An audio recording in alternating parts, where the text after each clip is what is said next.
Hello YouTubers out there, this is Jerry the Movies with your host Jerry Saravia. So this week came some rather big major news concerning Lucasfilm, which of course was owned by George Lucas, the creator of Star Wars and the Indiana Jones franchises and so on and so forth. So apparently George Lucas, who said he was going to be retiring earlier this year, has also sold his film company Lucasfilm to Disney for $4.05 billion. Let me just repeat that statement one more time. George Lucas sold Lucasfilm to Disney for $4 billion. This was rather startling news. Even more startling was the fact that in 2015 there will be a new Star Wars movie, live-action Star Wars movie. Now, George Lucas had said back in 2005, when the last major Star Wars film, Episode-VII, Revenge of the Sith, was released in theaters, he said this was the last Star Wars film. And it felt like, it should end at that point, I thought. But apparently not. We're going to have now an Episode-VII. Star Wars Episode-VII. A new live-action film. It's not the same as the Clone Wars, which was set between Attack of the Clones Episode 2 and Episode 3. So that doesn't necessarily count as far as a new Star Wars live-action film in 2015. Now, this was always planned to be a 9-part series. And I thought that after Revenge of the Sith, he just felt, well, enough is enough. I'll do the Clone Wars, and then that will be that. But there will be a new trilogy. So we'll start with Episode 7, 8, and 9. And Lucas said, and I quote, "For the past 35 years, one of my greatest pleasures has been to see Star Wars passed from one generation to the next. And now it's time for me to pass Star Wars on to a new generation of filmmakers. That it should live beyond me." And he did go on to state that he's confident that Lucasfilm, under the leadership of Kathleen-Kennedy, a name that many of you might know, Kathleen, by the way, is the current co-chairman of Lucasfilm and is set to become president of the company. Anyway, Lucas will continue to be a creative consultant, and the new home for Lucasfilm is Disney, which is odd to me. Disney also acquired Marvel a year ago, I think, or more. So now they got Marvel in their reins and Lucasfilm. The Lucasfilm's headquarters will continue to remain in the San Francisco Bay Area.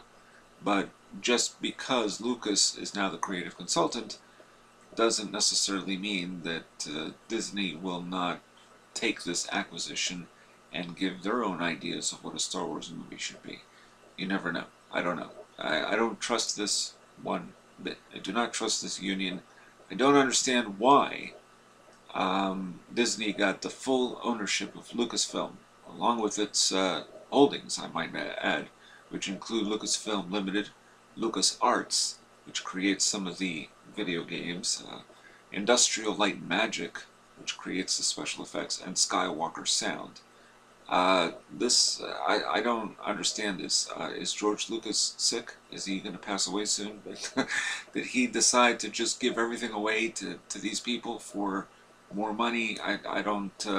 this really, I think, should be more upsetting to Star Wars fans than him going in and making revisions to his original trilogy, or prequel trilogy for that matter. So, now, I'll be honest with you, a new Star Wars movie wouldn't bother me. Apparently, it will have very little to do with what we've seen transpire in the other Star Wars films in as regards to the characters.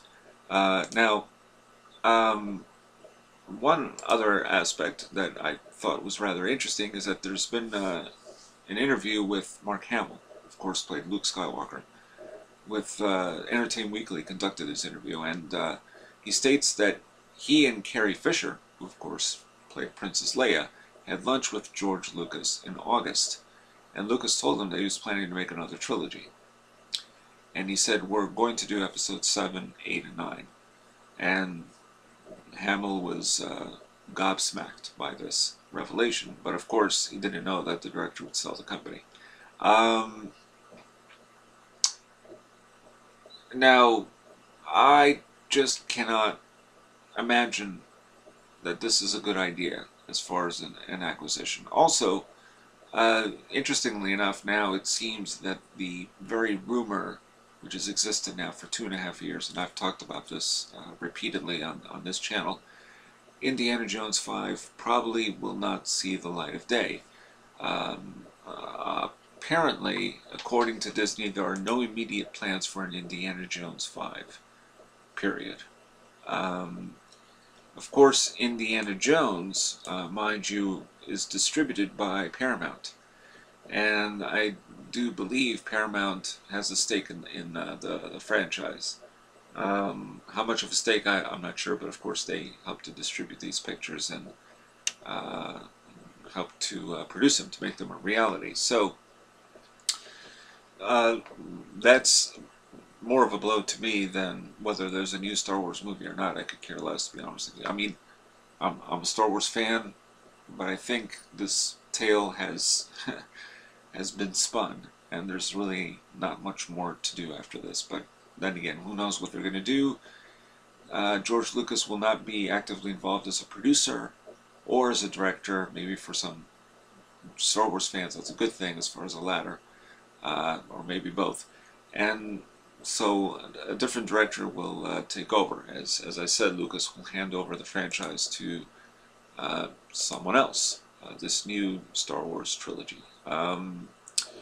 It seems the consensus is, according to certain reports by people involved, particularly Dale Pollock, the author of the Lucas biography, Skywalking: The Life and Films of George Lucas, which is an excellent book. It was always going to be a 12-part saga, and he said that the 3 films would feature Luke Skywalker in his 30s and 40s. But it seems that the general consensus is that this will not be the case. On the other hand, you know, he told Mark Hamill and Carrie Fisher there will be more movies. So, but I don't think they're going to bring back Han Solo or Princess Leia together. So, I don't know. I'm fishy about this transition. Still not clear why George Lucas had to sell the company and do this. You know, would have been considered inspired other people.